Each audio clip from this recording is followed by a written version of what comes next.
예, 박 전 대통령은 지난 월요일에 재판에 처음으로 나타나지 않았을 때도 다음 날은 출석하겠다고 한 바가 있습니다. 그러나 약속을 지키진 않았죠. 내일 오후 출석 여부가 더욱 주목되는 이유이기도 합니다.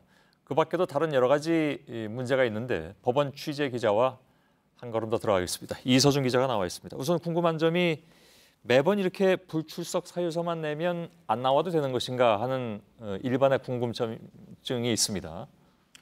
그렇지 않습니다. 형사소송법상 피고인은 재판에 반드시 출석해야 할 의무가 있습니다. 예. 오늘 재판부도 이 말을 여러 차례 강조했습니다. 또 건강상의 이유로 불출석할 경우에 진단서 등 자료를 제출하라고 명시도 돼 있습니다. 예. 통상 법원도 진단서 등의 자료를 제출하지 않아도 한 차례 불출석 정도는 그냥 받아주긴 합니다. 예. 하지만 박 전 대통령처럼 의료 기록을 제대로 내지도 않으면서 4차례 재판을 연속해서 안 나오겠다고 하는 경우는 거의 없습니다. 예. 재판부가 얼마 전에도 의료 기록을 제출하라고 한 것으로 알고 있는데 결국은 이제 한 번도 내질 않았던 그런 상황인가 보죠?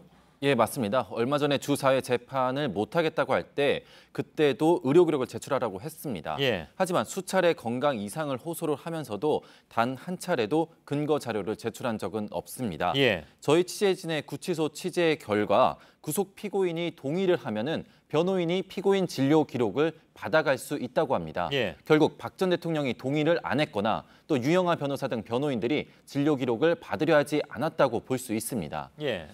일단 앞서 리포트에서 보도해드린 것처럼 진료 기록을 받았어도 특이 소견이 없다고 적혀있기 때문에 이 진료 기록을 받아서 제출을 했어도 자충수가 됐을 것으로 보입니다. 예. 만약에 박 전 대통령 측의 주장처럼 진료 기록과 별도로 본인이 체감하기에 거동이 불편하다거나 이런 경우에는 어떻습니까? 그때도 불출석할 수는 있는 건가요? 다시 한번 말씀드리지만 피고인의 재판 출석은 의무입니다. 아, 예. 리포트에서도 말씀드린 것처럼 이재현 CJ그룹 회장은 피고인이 출석해야 하는 모든 재판에 휠체어를 타거나 부축을 받고 출석하기도 했습니다. 예. 수많은 그룹 총수들이 선처를 받기 위해서이긴 하지만 구급차를 타고 오거나 누워서 오기까지 했고 김기춘 전 실장도 누워서 재판을 받기도 했습니다. 예. 결국 박 전 대통령 측이 지연 전략을 통해 재판 진행을 방해하려는 것 아니냐는 분석이 나오는 이유입니다. 예. 자, 그래서 재판부도 계속 이제 재판에 나오지 않을 경우에 조치를 취하겠다라고 얘기를 했습니다. 어떤 조치입니까? 강제 구인? 예, 그렇습니다. 예. 형사소송법상 재판부는 피고인 출석을 명령할 수 있습니다. 구인장을 발부해서 구치소에서 강제로 데리고 오게 할 수 있는 건데요. 예. 그러나 박 전 대통령은 이영선 전 행정관 재판에 증인으로 출석하도록 구인장이 발부됐을 때도 이 구인장 발부를 응하지 않은 전례가 있습니다. 예. 피고인이 정당한 사유 없이 불출석하면서 이처럼 강제로 데려올 수도 없으면 재판부가 피고인 없이 재판을 진행할 수 있습니다. 예. 걸석 재판인데요. 피고인 스스로 방어권을 포기한 셈이기 때문이고 피고인의 지연 의도 등과 상관없이 재판을 진행할 수 있다는 겁니다. 예. 결국 피고인에게 불리해 줄 수밖에 없는 겁니다. 예.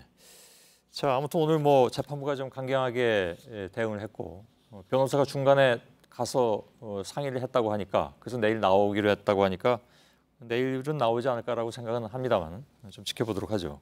이서준 기자였습니다.